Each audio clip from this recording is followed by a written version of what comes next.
So, welcome to our channel Paraverse. This is a web development universe, and this is our day 5 part 1. Okay, so we will go to our VS Code IDE. This is our VS Code. So, let's open it. I will delete all the things and we start from all the new property from the scratch. So, I will just rename it. I will just sorry, I am just renaming it. So this is our day 5 HTML and day 5 day 5 CSS. अब आप सोच रहे हो यार मैं CSS file का तो कुछ यूज ही नहीं कर रहा हूँ।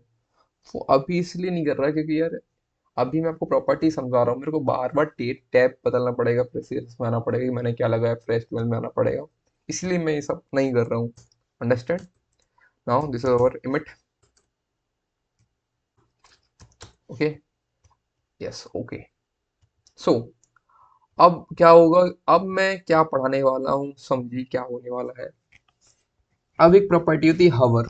हवर मतलब क्या होता है, जब अपने कीबोर्ड से जब आप सॉरी जब अपने माउस से उस पर कुछ टच कर दे कोई एलिमेंट को, तो उसका फॉन्ट साइज बढ़ जाना, उसका कुछ कलर बदल जाना, या फिर कुछ और अगर आपने किसी चीज़ को क्लिक कर दिया कुछ उसमें प्रॉपर्टीज चेंजेस हो जाना. तो these are the things that are the comes under the pseudo class. These are all the things that comes under the pseudo class. So there are basically four we are broadly discuss about. First is our hover, second is our active, third is checked, and first and the fourth is the nth of type. So I just provide the first type. For example, this is our heading h1. Hmm, welcome to Paraverse.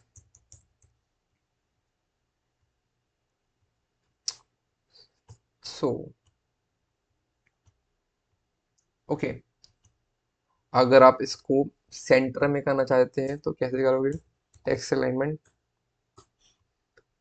just use the style tag inside the head text. किसको देना है? But पहले तो select करना पड़ेगा ना, मेरे को h1 को देना है. h1 को क्या करना है? टेक्स्ट देना है, टेक्स्ट अलाइन सेंटर करना है. ठीक है, तो सेंटर है, पहुंच गया.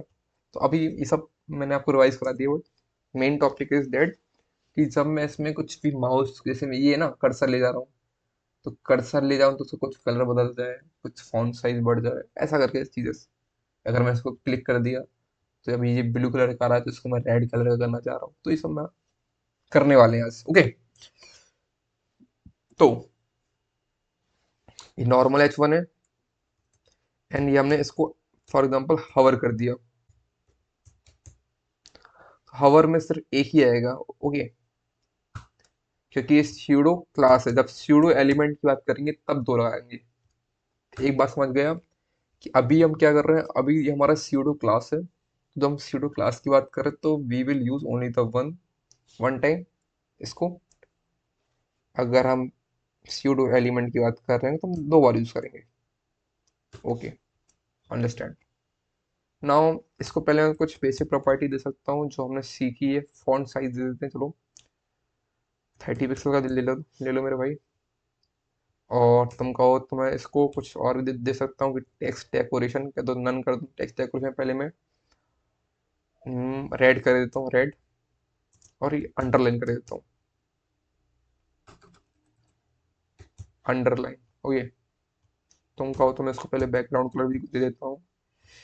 मैंने इसको दे दिया टेक.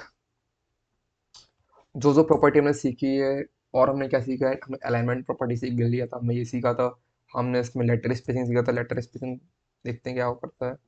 इसको दे दो आप 3 पिक्सल का.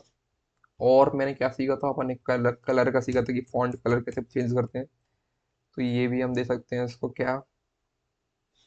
मेरे हिसाब से तो इसमें ब्लैक सूट करेगा नहीं, बट अगर अपन चाहें तो मैं गलत गलत कलर दे दिया है। मैं चाहूँ तो नो, ग्रीन कैसा रहेगा? ग्रीन इज रेड ही देना पड़ेगा मेरे को तो। मैं ठीक है भाई, वेलकम टू पैराबॉक्स, ठीक है। और क्या प्रॉपर्टी थी, याद करिए। लाइन स्पेसिंग लगेगी नहीं क्योंकि अभी एक ही लाइन है। और बताइए। बैकग्राउंड कलर हो गई, सारी प्रॉपर्टीज हो गई। तो और क्या क्या टेक्स्ट में कर सकते हैं, जैसे कि अभी तो मेरे हिसाब से यही सारी प्रॉपर्टीज है, ठीक है ना। अब जब भी मैं इसको हवर करूं तो उसका जो टेक्स्ट अलाइनमेंट है वो शायद नहीं चेंज होता। हवर में आपका शायद टेक्स्ट अलाइनमेंट चेंज नहीं होता है। एक बार ट्राई कर लेते हैं, मे बी ये चेंज नहीं होता है। स्टिल वी डिस्कस, शायद कुछ नई चीज़ सीखने को मिले। होता है कि नहीं, चेक करते हैं। होता है भाई, क्या बात है, देखो ये होता हवर। मैंने जैसे ही अपना माउस ले गया ना तो लेफ्ट साइड आ गया। और जो जो प्रॉपर्टी हमने दी थी ना वो सब हम कर सकते हैं। ये सारी चेंजेस जो हम ला सकते हैं वो देख सकते हैं। तो फॉन्ट साइज भी आप बढ़ा सकते हो। मैंने कर दिया 50 पिक्सल, अभी नहीं, जब मैं हवर करूंगा। मैंने इसको अंडरलाइन हटा दिया टोटली। टेक्स्ट डेकोरेशन नन, कोई अंडरलाइन नहीं आएगा। बैकग्राउंड कलर भी मैं शायद बदल सकता हूँ, देखता हूँ। तो ये आपका क्या है, बैकग्राउंड कलर भी मैं इसका बदल सकता हूँ, ये मैंने कर दिया ये वाला। और लेटर स्पेसिंग भी मैं शायद बदल सकता हूँ। 10 पिक्सल कर दिया, ज़्यादा हो जाएगा। 6 पिक्सल कर देता हूँ। एंड इसका कलर भी शायद बदल सकता हूँ, मैंने वाइट कर दिया। अब देखते हैं क्या क्या चेंजेस होता है। ओके, देखिए, जैसे ही मैंने हवर किया इसका आपका टेक्स्ट अलाइनमेंट लेफ्ट में आ गया, लेफ्ट में आ गया, ठीक है, दिख रहा है, लेफ्ट में आ गया। फिर फॉन्ट साइज बढ़ा दिया, 50 पिक्सल हो गया। टेक्स्ट डेकोरेशन में पहले हमारे मेरे पास क्या थी, पहले मेरे पास अंडरलाइन थी बट अब नहीं है, नन हो गया। और मेरे पास बैकग्राउंड कलर भी ये हो गया। लेटर स्पेसिंग भी इसकी बढ़ गई, देखो पहले इतना नहीं था, और ज़्यादा लेटर स्पेसिंग बढ़ गया। इफ़ यू से तो आई विल शो यू और मोर। 9 का दे दिया, अब तो आपको दिख ही जाएगा लेटर स्पेसिंग, दिख रहा है बहुत तगड़ा। अब मैंने कलर वाइट किया था तो कलर वाइट हो गया। तो दिस इज अ H1 हवर, ठीक है। ऐसा ही होता है कि ये तो आपने माउस के द्वारा किया, माउस के थ्रू किया। If you want to give the active, नहीं, जब आप कीवर्ड का जब आप की प्रेस करो तो ये चीज़ें हैं। तो जब मैं क्लिक कर रहा हूँ ना अपने उस पर, कीबोर्ड पे, सॉरी कीबोर्ड पे नहीं, अपने माउस पे। एक होता है जस्ट मैंने माउस को ले गया, उसे बोलते हैं हवर। अब जैसे मैं माउस को ले गया तो कुछ नहीं हो रहा, बट अब अगर मैंने यहाँ पे क्लिक किया तो ये सारी चीज़ें प्रॉपर्टीज चेंजेस हो रही हैं। तो ये होता है एक्टिव। तो दो चीज़ें हमने पढ़ ली। अब होता है एक nth of type, H1 nth of type. ये मैं आपको भी बताता हूँ। फॉर एग्जाम्पल मेरे पास बहुत सारे H1 है। अभी तो सिर्फ एक H1 है, बट फॉर एग्जाम्पल मेरे पास बहुत सारे H1 है। तो अब मैं क्या करना चाहता हूँ, जो मेरे इवन वाली प्रॉपर्टीज है, जो इवन वाले हैं, जैसे जैसे कि 0, 2, 4, 6, 8, उनको मैं ये सारी प्रॉपर्टी देना चाहता हूँ। तो देखो कैसे देते हैं। I will show you even, just, समझे आप। तो ये सारी प्रॉपर्टी मैं और किस किस को देना चाहता हूँ, जो मेरे इवन वाले हैं। तो 1, 2, 3, 4। अगर चाहो ऑड वाले देना है तो you can give by using 2n+1। तो ये ऑड वाले को मिल गया। तो ऐसा तीसरा ये होता है। फोर्थ टाइप होता है क्लिक्ड वाला। आई विल शो यू कि जब आपने किसी को चेक किया, फॉर एग्जाम्पल जैसे कि मैंने एक इनपुट टाइप मंगा लिया, अभी तो मैं सोच रहा हूँ, कोई नहीं, एक ये, जैसे कि मैंने टाइप इनपुट टाइप रखा मैंने चेक बॉक्स। अब मैं इसको कुछ, इस पे क्लिक कर पे जब मैं क्लिक करूं तो मैं सोच रहा हूँ कि सारी प्रॉपर्टी चेंजेस हो, अभी ना हो। तो अभी ना हो तो इसको हटाता हूँ, एंड ऑफ टाइप को, मतलब जब मैं इसको क्लिक करूँ, इसको जो मैंने चेक किया ना, तब मेरे कुछ ये सारी प्रॉपर्टीज शो हो। तो देखो कैसे करते हैं। यहाँ पे दो दो कैसे, यहाँ पे आप दोगे कि how to you the check. तो पहले वही मैंने क्या कहा था, जब भी आपको इनपुट से रिलेटेड कुछ भी कर रहा है तो आपको करना पड़ेगा एट्रीब्यूट्स लेटर का यूज, तो इनपुट टाइप तब क्या होता है जब आपका हो जाए चेक, नहीं sorry check box. Input type क्या हो जाए आपका, चेक बॉक्स हो जाए। और थिंग्स क्या हो जाए जब आपकी चेक्ड हो जाए, क्या हो जाए CHECKED। तब ये सारी प्रॉपर्टी चेंजेस करना, देखना जब मैं क्लिक करूंगा उसमें भी चेंजेस हो गए हैं, अभी नहीं हुई, मतलब मैंने कुछ सिंटेक्स एरर किया है, हाँ सॉरी, यहाँ पे BOC नहीं, यहाँ पे BOX हुआ। अब मैंने अगर इसको प्रेस किया तो पक्का कुछ ना कुछ चेंजेस होगा, अभी भी नहीं हुआ, means still I have made some mistake. Input sorry, this is not a check box यार, this is our radio button है। चेक बॉक्स में क्या है कि आप मल्टीपल चीजें सिलेक्ट कर सकते हैं, बट रेडियो बटन में आप ऐसा नहीं कर सकते, रेडियो बटन में सिर्फ एक ही चीज सिलेक्ट होती है, जैसे रेडियो बटन। नो यार, स्टिल समथिंग इशू, क्या प्रॉब्लम है भाई साहब, मेरे साथ पता चेक बॉक्स ही होना चाहिए यार, check box. Okay, we will CHE resolve it. तो इसको ये पता नहीं चल रहा कि मैं किसको दे रहा हूँ, बिकॉज मैंने इनपुट टाइप चेक बॉक्स दिया है और चेक बॉक्स के बाद मैंने बताया नहीं कि मेरे को H1 में देना है, तो ये तो बता दो किसको करना है। तो फॉर एग्जाम्पल मेरे को H1 को करना है, तो ये तो बता दो इसको H1 में सारी प्रॉपर्टी चेंज करनी है। तो अभी भी ओके, कुछ तो प्रॉब्लम है भाई, कुछ एरर मैं कर रहा हूँ, सिंटेक्स इसलिए नहीं सो रहा है, just give me the 2 minutes to configure out this.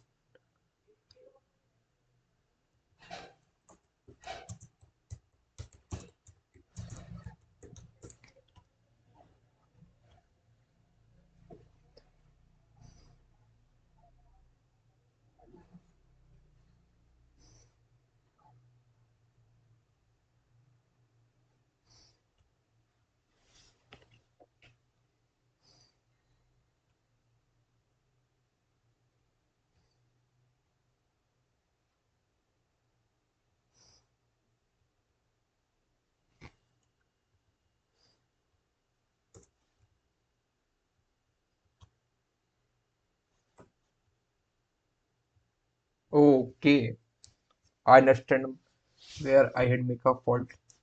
तो मैं क्या कर रहा था, what I am doing, that I am writing this input type below this H1, तो उसको पता ही नहीं चलेगा भाई चेक इनपुट टाइप को कि भाई मुझे करना क्या है, क्योंकि उसको जैसे जो नीचे आता है उसको ऊपर वाले का आइडिया नहीं रहता कि whatever it is written in the about.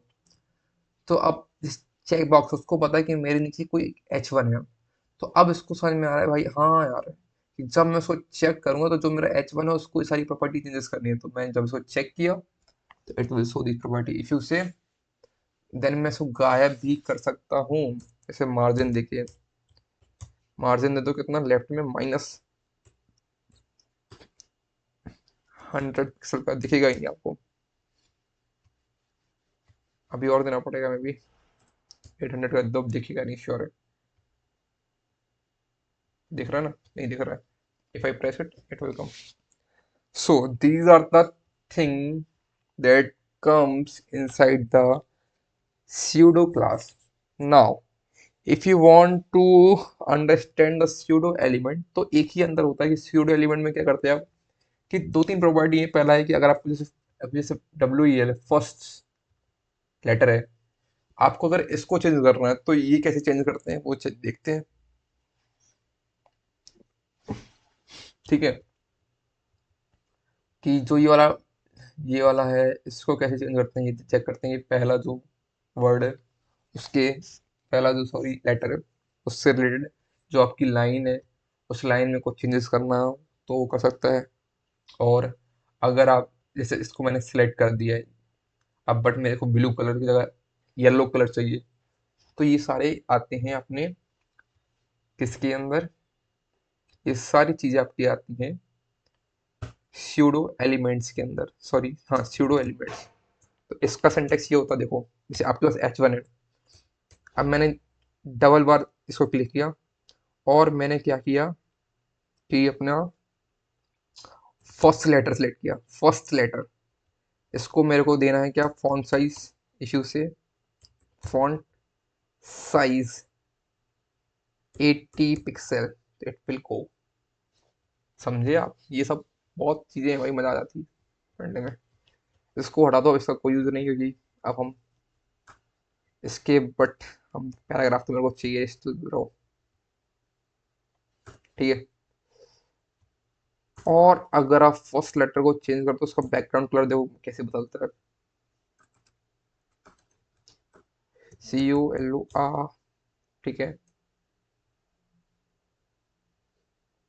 देख रहे हैं आप? LI ब्लू हो गया। तो this is the first way. अब अगर पहली लाइन के लिए कुछ करना है तो फर्स्ट लेटर हटाओ, इसमें आ दो फर्स्ट लाइन, तो सारी प्रॉपर्टी फर्स्ट लाइन को मिल जाएंगी, जो जो चाहोगे, ठीक है। अगर आप चाहते हो कि जब भी आप H1 को सिलेक्शन करो, क्या करो, जब आप उसको सिलेक्ट करो, अभी देखो क्या हो रहा है, अभी जब आप सिलेक्ट करें तो ये आ रहा है ब्लू कलर का। बट जब आप चाहते हो, जब सिलेक्शन लिखो, उसको H1 का सिलेक्शन किया आपने, अब जब आप सिलेक्ट करो तो इसका बैकग्राउंड कलर क्या हो जाए, माना कि रेड हो जाए। चलो ठीक है, देखते हैं क्या होता है। Let's see what will happen. ठीक है, आप देखना, अब मैं सिलेक्ट करूंगा तो रेड हो जाएगा। Yes, this is a beauty of CSS, जो चाहोगे वो मिलेगा मेरे भाई। अब मेरे को सिर्फ सिलेक्ट करने पे रेड कलर चाहिए, तो रेड कलर आ गया। सो दीज आर द, बहुत मजा आता भाई। ठीक है, तो आज हमने और एक चीज अगर पढ़नी है, देखो, कि जैसे जब भी मेरा कोई पैराग्राफ शुरू हो, जब भी मेरी कोई भी मतलब सॉरी हेडिंग शुरू हो, तो उसके पहले अगर आपको कुछ लिखना है, तो इट विल गिव, जैसे H1 बिफोर है, H1 के बिफोर के पहले अगर आपको कुछ कुछ भी करना हो, H1 है, अगर आपको बिफोर में कुछ भी लिखना हो, यू कैन राइट, H1 के बिफोर में अगर आपको कुछ भी लिखना हो, कंटेंट में चले जाओ कि क्या क्या होना चाहिए।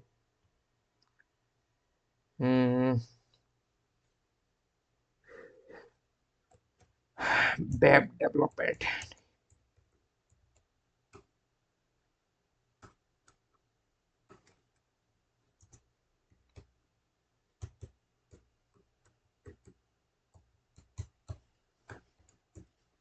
ठीक है।